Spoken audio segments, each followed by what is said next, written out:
can see the screen. Can you see the screen? Yes, ma'am. Okay, the topic is how to improve the oocyte quality in ART. I think not many people will be interested in this topic because only people who do infertility will be interested in listening to this. However, I'll talk about this.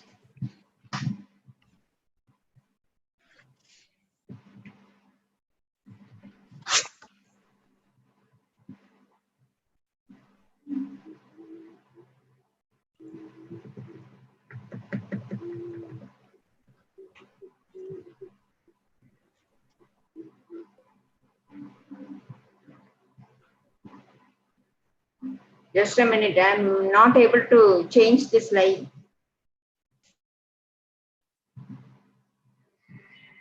Chitra, can you help us? Ma'am, can you click on the screen? Yeah, I'm clicking, but I'm not able to share this, change the slide.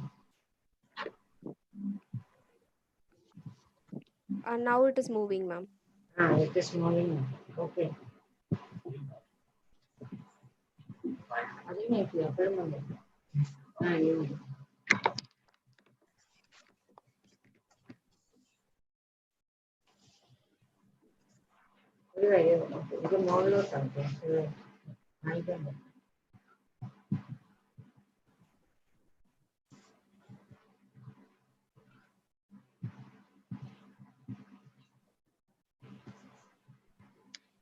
So, since the birth of Louis Brown in 1978, can you hear me? Yes, ma'am. Yes, ma'am. Since the birth of Louis Brown in 1978, doctors, scientists have been trying to improve on IVF ICSI protocols, and we have arrived at a stage where a lot of improvement has been made to improve the outcome of IVF ICSI. And the success of treatment may be related to environmental factors as well as the procedure. It depends on the number and quality of the gametes, especially the eggs, the number of embryos transferred at a time, the stage at which the embryo transfer was done, and uterine receptivity. And the aim of ovum pickup, I'll be talking only about improving the quality of the egg. The aim of ovum pickup is that to get a good egg, so that a good egg will give a good embryo, and to collect all the available oocytes with minimum damage and stress, because the cumulus oocyte complex is very sensitive to environmental changes. And the type of patients or indications for IVF ICSI include tubal pathology. I will not go into the details, but because that is not the topic we are talking about. Unexplained infertility, male reasons for infertility, endometriosis, especially the severe forms and moderate ones, cervical and immunological infertility, hormonal disturbances, the most common of which is polycystic ovary and poor ovarian reserve, and other indications. More recent indications include fertility preservation, because the women are more job oriented and they would like to have family later on in life. Surrogacy for PGD and PGS and for designer babies. And this is the pregnancy rates which were published by the CDC in 2013, depending on the different indications for the IVF. And so the factors which affect optimal function of the egg, that is the topic we are coming to. We are talking about, we'll divide this topic into reasons which have to be solved by the clinician and reasons which have to be corrected in the ovum pickup lab, theater or embryology lab. So the clinician is faced with age of the female patient, environmental and genetic factors in the female, and the female is exposed to, and the lab reasons are different, like physical trauma to the egg and change in the temperature, pH, osmolality, and all those things to which the egg is exposed in the lab at the time of ovum pickup. So we'll first talk about what the clinician is dealing with. Here you can see in this picture that the egg is affected. This is the oocyte is affected by nutritional factors, obesity, infection, inflammation, alcohol, drugs, all those things, lifestyle, environment, and periconception, and genes, genetic factors in the mother. Then again, hormonal imbalance like polycystic ovaries, endometriosis, all this will affect the egg.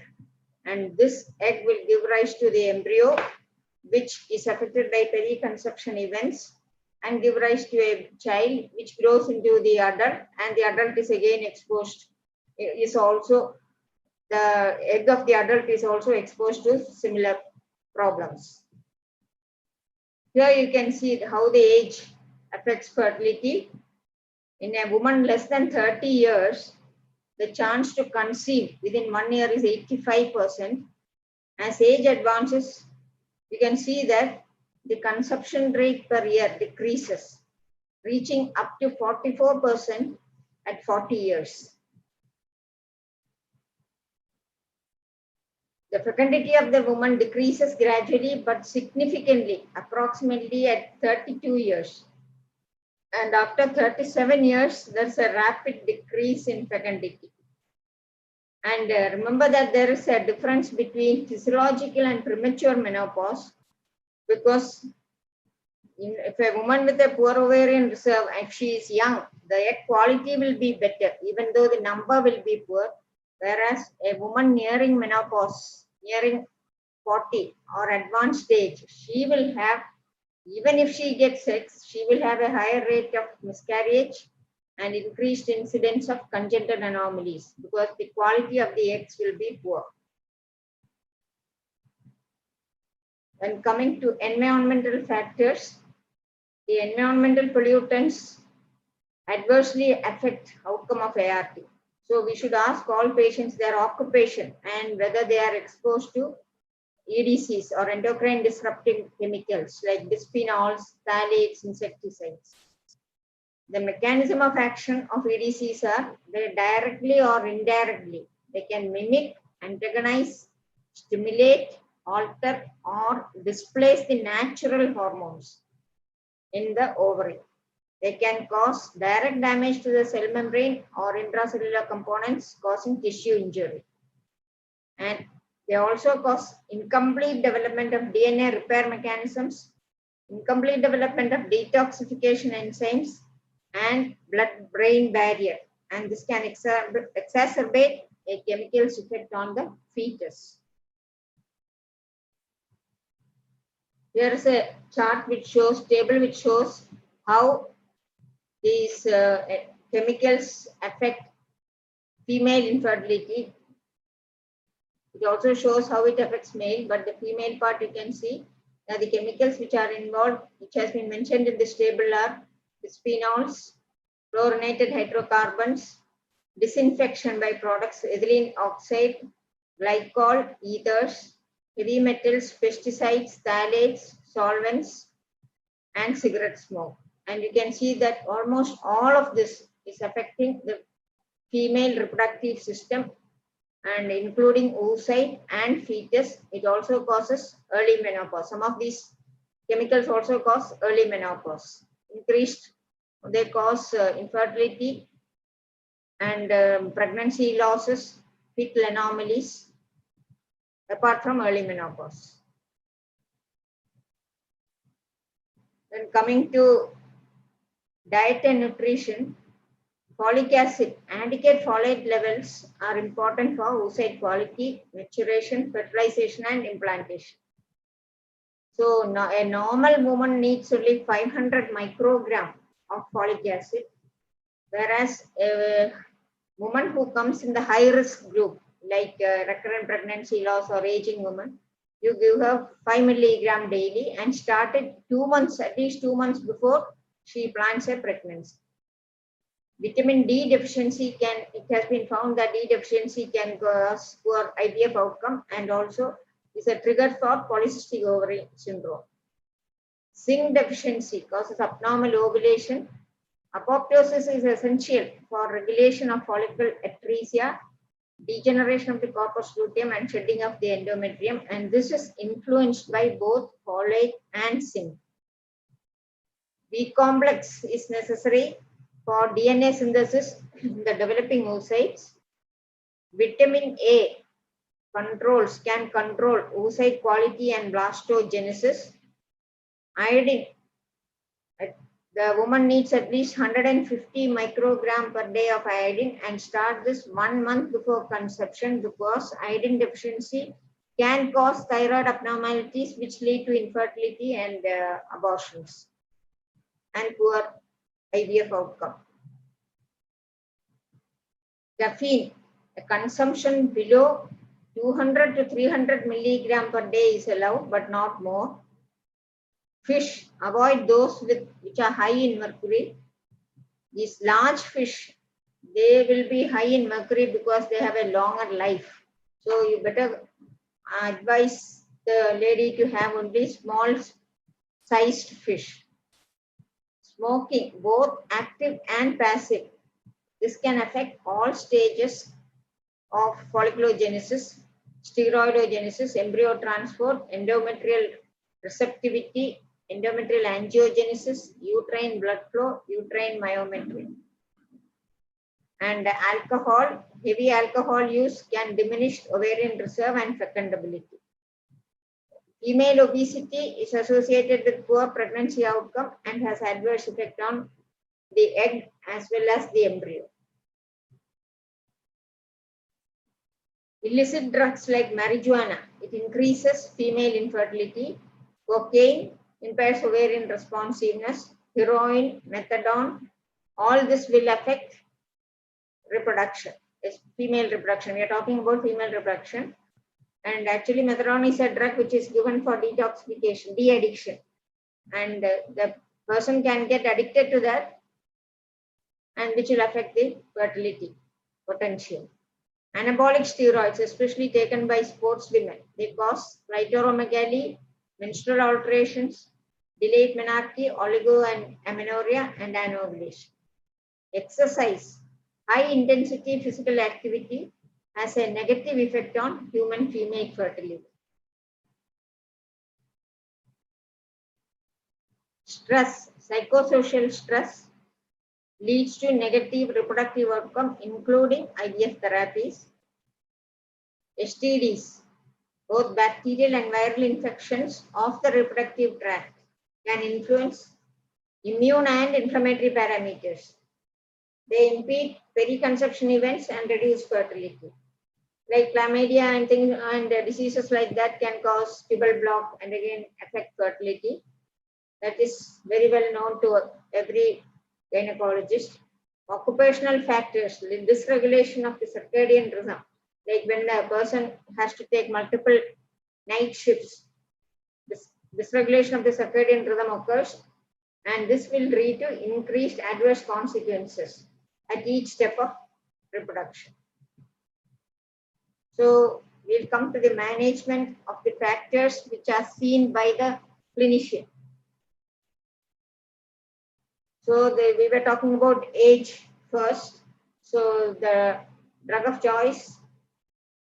First of all, you advise the women to have their pregnancy earlier, actually, not to delay conception. But if a woman comes with a poor ovarian reserve or an older woman, we can give her DHEA. This is an endogenous steroid secreted from the zona reticularis of the adrenal as well as the ovarian thecal cells. And it plays a role in follicular steroidogenesis. The increased ovarian reserve and improved pregnancy outcomes have been observed in studies, and it can affect follicular growth by serving as a ligand for androgen receptors, because androgen is necessary in the early stages of folliculogenesis. It acts as a metabolic precursor for steroid production.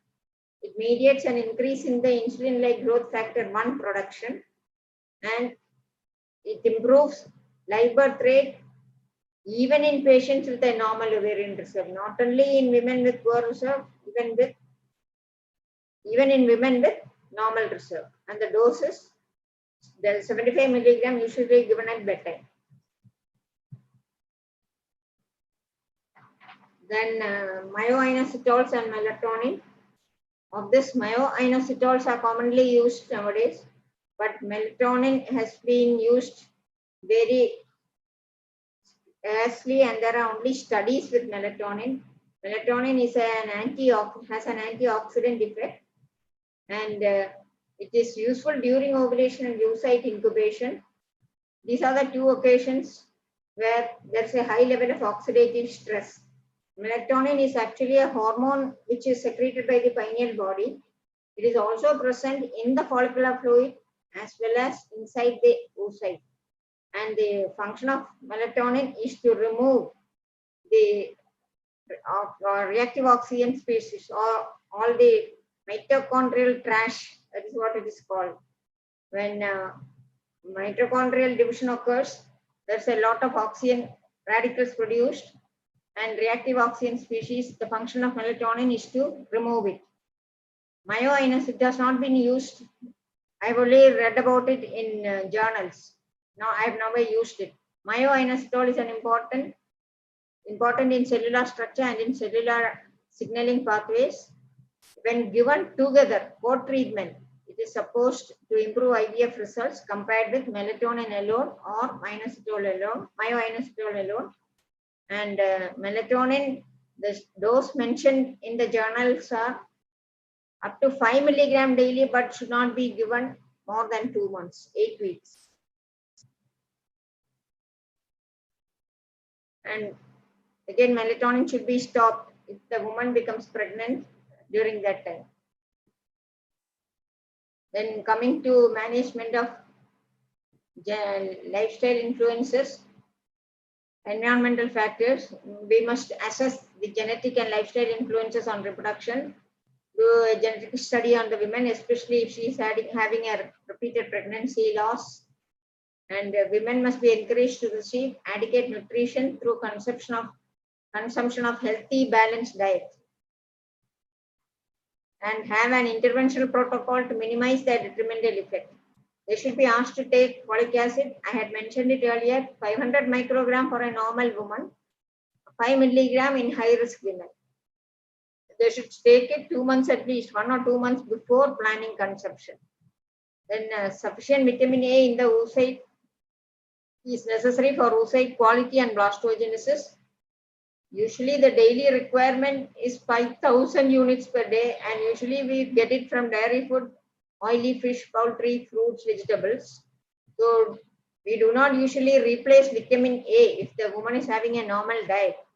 But in areas where there is deficiency of vitamin A, like when she comes from a population where there is night blindness, you supplement vitamin A. And we should not give the retinol form of vitamin A. And if she comes from a place where there is deficiency of vitamin A, you can supplement 10,000 units per day or 25,000 units per week, but not more than this, because excess of it will cause defects in the heart, brain, and spinal cord. Then vitamin D deficiency has been found to exacerbate polycystic ovary. So advise adequate sunlight exposure, and we can even supplement oral vitamin D, either 1,000 units daily or 60,000 weekly or twice weekly, depending on the amount of deficiency. Iodine, as I mentioned earlier, 150 microgram per day, at least 1 month prior to conception. Iodine deficiency can lead to thyroid disorders, which will affect fertility as well as pregnancy. This is according to the Royal Australian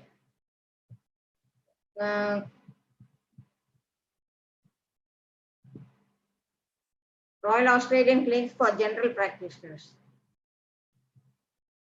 Then the women should be advised to change their diet to optimize peri-conception environment. Active weight loss programs. In obese women, you advise weight loss programs. Even 5% loss is associated with a dramatic improvement in spontaneous IVF pregnancy rate. According to the Indian standard, our BMI should be between 18 and 23. Above 23, it is overweight and it goes on to obesity and morbid obesity. But even if the woman is obese, 5% loss will improve her reproductive status. Then advise cessation of smoking, stop alcohol and drugs, and prevent or treat STDs. Then psychological stress should be avoided, proper counseling should be given, and have a safe working place to decrease night shifts and similar stress. And clinic should safeguard reproductive security by ensuring that pregnancy is conceived with gametes and embryos that have the best chance to achieve their full genetic potential.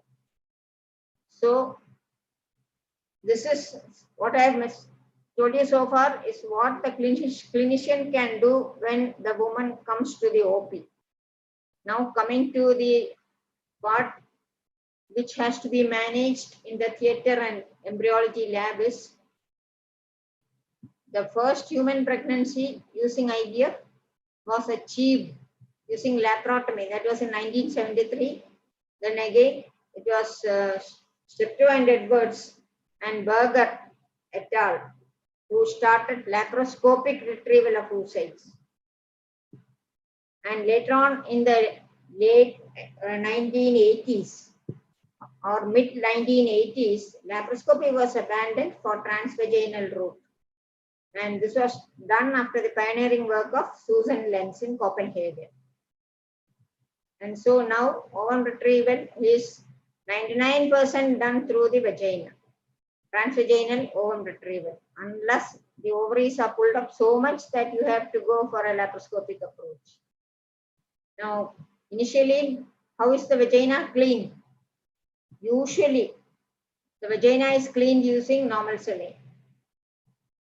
Saline douching, and there are studies where the vagina was cleaned using povidone iodine, initially followed by saline douching, and no difference in rate of fertilization or morphology good embryos has been found with this combined douching. But there's a slight decrease. There is a decrease in vaginal infections when povidone iodine was also used for vaginal douching prior to ovum retrieval.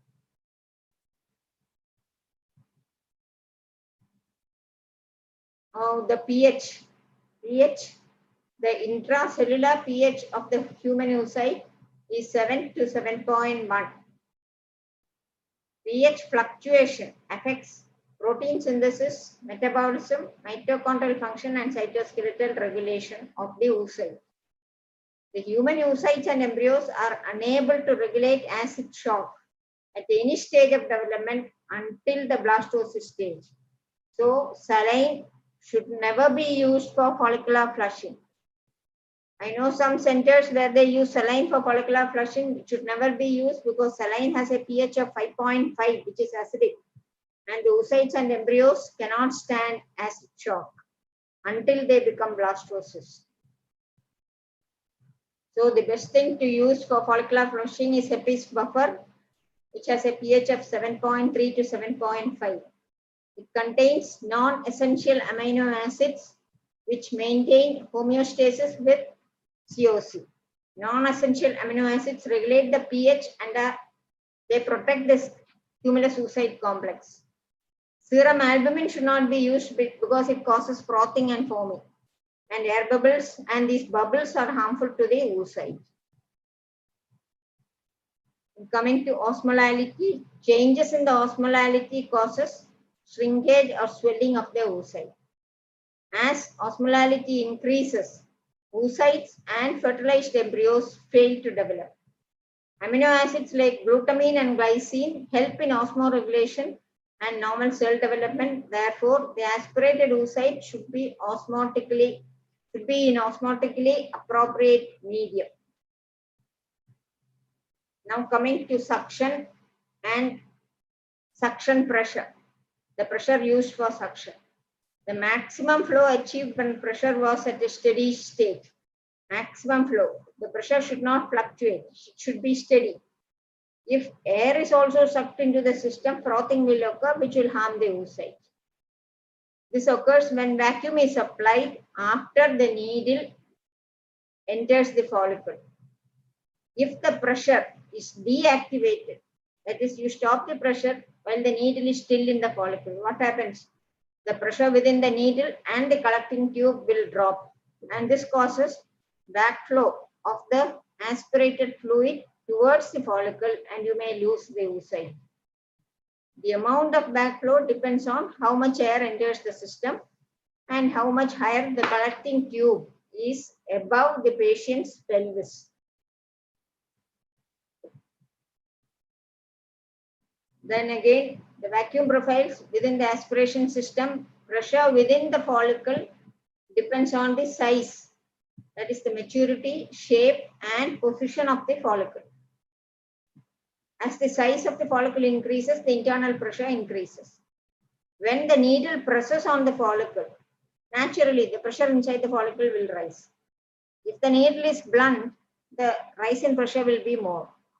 And what happens when you puncture the follicle with a blunt needle, and if the needle is blunt, the follicular fluid is lost as it spurts out and you may lose your egg. If the pressure is already applied, if already the pressure is applied when you are puncturing the follicle, some fluid which is on the surface of the follicle will get sucked into the needle and you may get the egg. Pressure at the tip of the needle is only 5% of the pressure in the pump. So the oocyte, as it travels towards the collecting tube, is exposed to increasing pressure.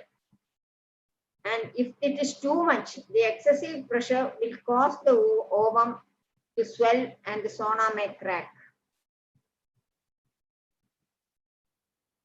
When this follicle is penetrated by the needle, pressure within the follicle and the collecting tube equilibrates.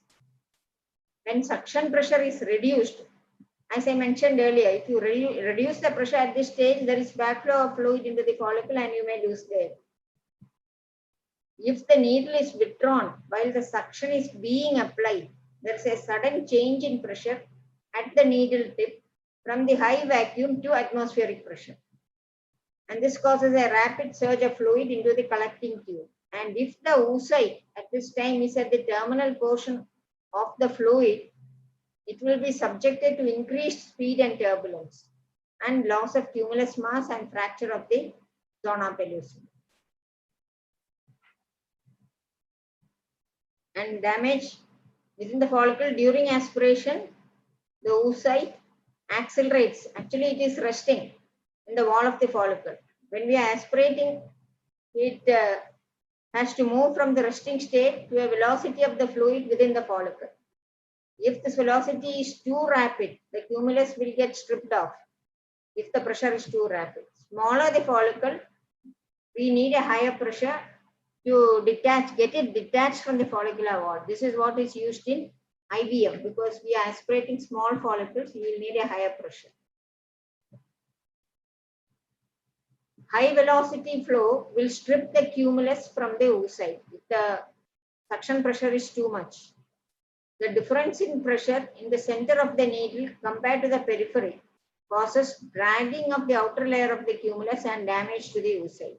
So ideally with a 17 gauge needle, which is usually used, keep the pressure below 120. Ideally you keep it at around 100 millimeter mercury.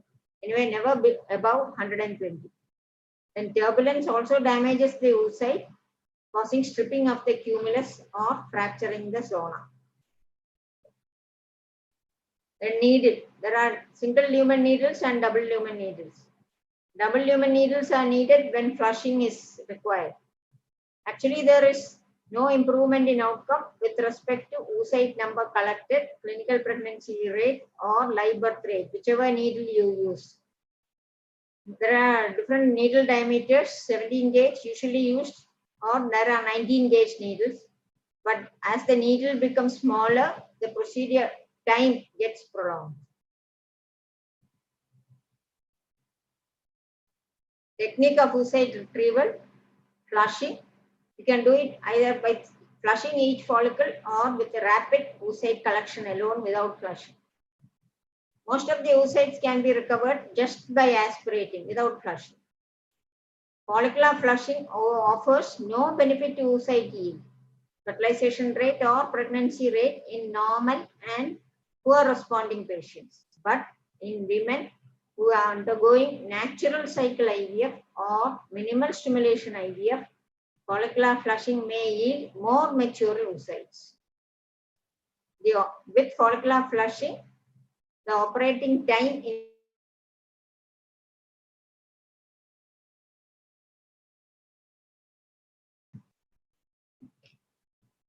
and implantation rate, but clinical pregnancy rate is not increased.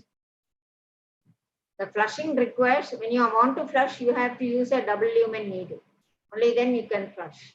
And remember that flushing should be done with herpes buffer medium, not with saline. Then curating each follicle. The idea of curating each follicle is to remove as much of the granular cells as possible, so that you may get the egg which is sticking to the granulosa cell. And again, in women who are likely to go in for ovarian hyperstimulation, it is better to remove as much of the granulosa cells as possible to decrease the amount of VEGF being produced. But it has been found that curating the follicle in normal women, there is a 22% increase in oocyte yield, but not in the live birth rate. Now, how to avoid turbulent flow? When aspirating follicles, there is a dead space between the needle tip and the aspiration tube. Actually, before aspirating the follicle, before starting aspiration, you remove the dead space in the needle and the aspiration tube using follicular fluid or follicular flushing fluid. That is, the usual quantity required is about 1 to 2 ml. When filling the tube, the fluid before aspiration, limit the suction pressure to minimal pressure, stop the aspiration when withdrawing the needle. This is to avoid aspiration of air causing turbulence. So before you withdraw the needle from the dish containing the follicular fluid, you stop pressing on the foot switch. Because if you continue with the aspiration and remove the needle, again air will be aspirated into the ovum pickup needle, creating the cappuccino effect. Temperature control. Temperature of the follicular fluid dropped by 7.7 plus minus 1.3 degrees centigrade upon aspiration. Dissolved oxygen levels rose from 5 plus or minus 2 volumes percent and pH increased by 0.04 plus minus 0.01. Human meiotic spindles are extremely sensitive to alterations in temperature. Meiotic spindle in the oocyte breaks down at 32 degrees centigrade and may not reform correctly. So keep the collection tube in the test tube warmer during the procedure. And chilling is a major cause of decrease in oocyte embryo viability. So it is better that we do not use the AC in the theater when you are doing oocyte retrieval. And always it is not enough that you hold the test tube in your hand to keep the test tube warm. That is not sufficient. You have to keep the test tube in the test tube warmer during the procedure of ovum retrieval. Pre-warm the ovum pickup needle by flushing the needle with warm flushing fluid immediately before the procedure. You can use a test tube heater to place the collection tubes in the test tube heater. Preheat the test tubes with 1 to 2 ml of warm flushing fluid and increase the room temperature. Physical stress, set the correct flow rate at 10 to 12 ml in 30 seconds. That is, the aspiration flow rate should be kept at 10 to 12 milliliter in 30 seconds. This is done by adjusting the vacuum pressure. Use an aspiration needle that can deliver and maintain a consistent flow rate. Use pickup needles and tubings with no change in the lumen diameter to reduce potential turbulence. When there's a change in the diameter in the tube and or needle, there will be a difference in the suction pressure applied. Use kink resistant tubing to decrease lumen deformation. The flow rate through the aspiration needle and the tube, according to Poiseuille's law, depends on diameter of the needle, total length of the system. The system includes both the needle and the tube, viscosity of the aspirant, and the pressure applied. The flow rate depends also on the height of the aspiration pump. Needles vary in gauge and length, hence it is not possible to suggest a correct vacuum pressure because each gauge of needle will need a different vacuum pressure. So you have to check it before ovum retrieval. Remember that the flow rate should be 10 to 12 ml in 30 seconds or 20 to 25 ml per minute. With the correct flow rate, maximum number of oocytes are obtained in optimal condition. Cook has recommended a flow rate of 20 to 25 ml per minute. Aspiration pressure can be checked by aspirating the water through the needle and adjusting the aspiration pressure to obtain the correct flow rate. Calibration should be regularly performed for each type of needle. And the procedure, it is done under transvaginal ultrasound. They aspirate follicles in a systematic fashion. Keep the needle within the ovary if possible to minimize the amount of trauma to ovarian capsule. What I mean is, don't prick the ovary for each follicle. The ovarian cortex should be pricked only once, and all the follicles can be entered through the single prick most of the time. Most of the time, you don't need a second prick. When all the follicles in one ovary is over, remove the needle from the vagina. Again, flush the needle with the medium to clear any blood, recheck the pressure, fill the needle and the tubing, and enter the second ovary. Now, while doing an ovum retrieval, if the suction decreases, you are not getting any follicular fluid, or the rate of flow decreases or it stops coming. First, ensure that the suction pump is turned on and its pedal switch is functioning. Now check all the connections of the tubing between the aspiration tube and the pump. See that they are tightly connected. See that the collecting tube, test tube, is not cracked. If it is cracked, you cannot aspirate. Then check if the collecting tube is kinked or damaged. Then you can rotate the needle within the follicle to ensure that it is not blocked by follicular wall tissue. If still no suction, you have to remove the needle and do a retrograde flushing to clear the blockage. That is, you have to collect some follicular fluid in a syringe and push it through the sharp end of the needle to clear the blockage. Before reinserting the needle, recheck by aspirating some culture medium. See that there is no block and fill the needle and the tube and start aspirating once again. Suppose you do not get any oocytes. If no oocytes are obtained, check if the fluid collected is clear and devoid of cells. Check if the patient had a HCG trigger, and you can even check the follicular fluid with a UPT kit. If it is negative, you stop the procedure, administer HCG, and repeat collection after 36 hours. And a checklist has been designed prior to oocyte collection to ensure that routine procedures are followed. This is the checklist which is usually used, which is recommended. If we are using this routinely, we'll we will not miss many things which can be corrected. So check the patient's name, date of birth and identity. Check for allergies, most recent ultrasound, or ideally do an ultrasound 3 or 4 days before the ovum retrieval. Check all the hormone levels. See if the hormone levels are checked to see that the trigger has acted. Check the consent form sign. Check whether any limit on the number of oocytes inseminated. Check if the standard IVF or if it is ICSI. Check if cleavage stage or blastocyst transfer or freeze-all is recommended. And check the equipment. Ensure that the ultrasound machine works and the image is good. Check the tubes connected to the needle and the suction pump. See that it works.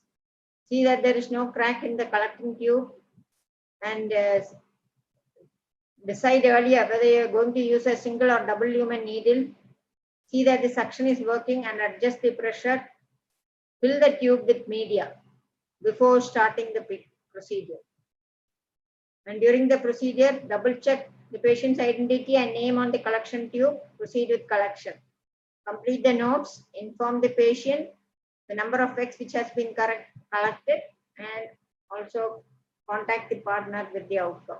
When you follow all these procedures and do all this checking before and during the procedure, and follow all the procedures regarding suction pressure, temperature, pH, osmolality, counseling the patient regarding her environmental toxins to which she is exposed, correction of obesity, lifestyle factors, and advise her regarding not to postpone pregnancy. You do all this, you will be able to get good quality embryos. Thank you.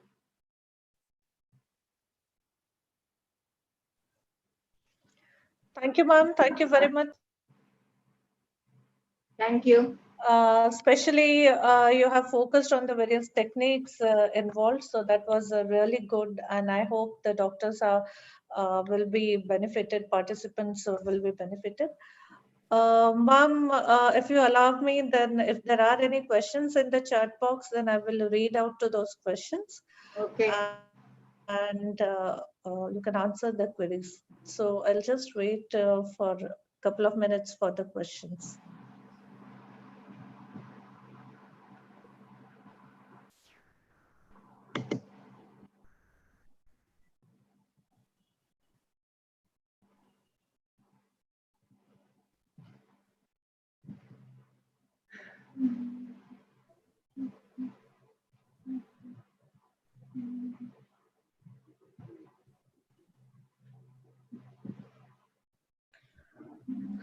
Ma'am, you have mentioned in your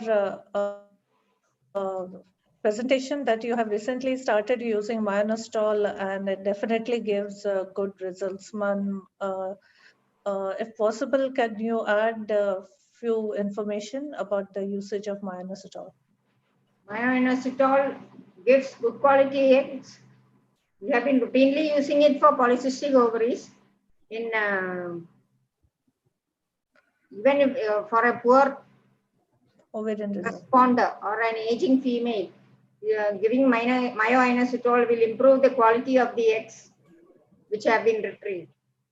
And if you combine it, what the journal says is that you combine it with melatonin, which I have not done, that gives even better results than using either drug alone. And the MYOINOSITOL, once it is given, if that lady is a polycystic ovary woman or a GDM patient likely to go in for GDM, it is not necessary that you stop the MYOINOSITOL, whereas when it is melatonin, you have to stop it. Right, ma'am. So even the entire pregnancy, if there is a risk of GDM or if the GDM is developed, it can be continued to be used. MYOINOSITOL can be continued. Yes, ma'am. Thank you.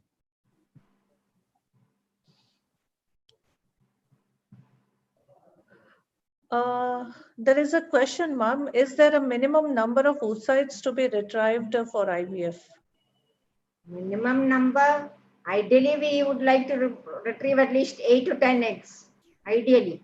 Not Yes. more, not more than 10. Usually we don't plan for more than 10, but minimum you should have at least 8 or 8 eggs. Because what I have mentioned earlier is, I don't know whether I mentioned it, if you have 10 eggs, out of 10 eggs you may get 40% is the blastocyst retrieval. Did you understand? You will get only 3 or 4 blastocysts out of 10 eggs.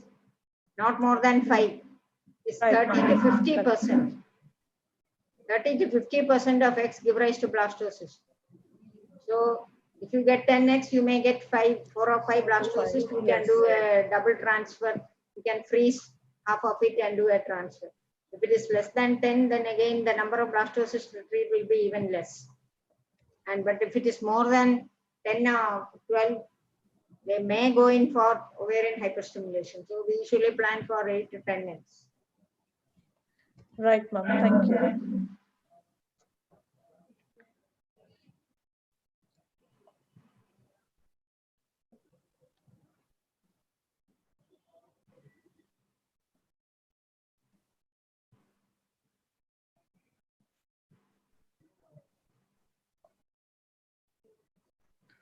Ma'am, we will wait for another few a minute Sure, or so. sure. Yeah.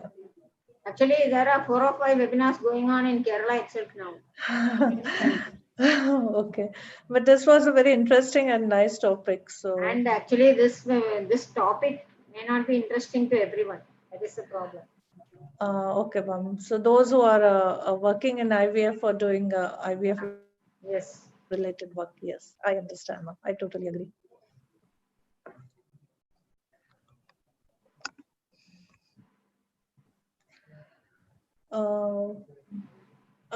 Ma'am, okay, then if you allow us, then probably since there are no additional questions in the chat box, so we can close if you allow us, ma'am. Okay. Thank you very much. Thank you very much, ma'am. Thank you very much for the support and also accepting this invitation and for this excellent talk. Thank you. Thank you very much. Thank you, Dr. Prachi and Chitra and Balaji.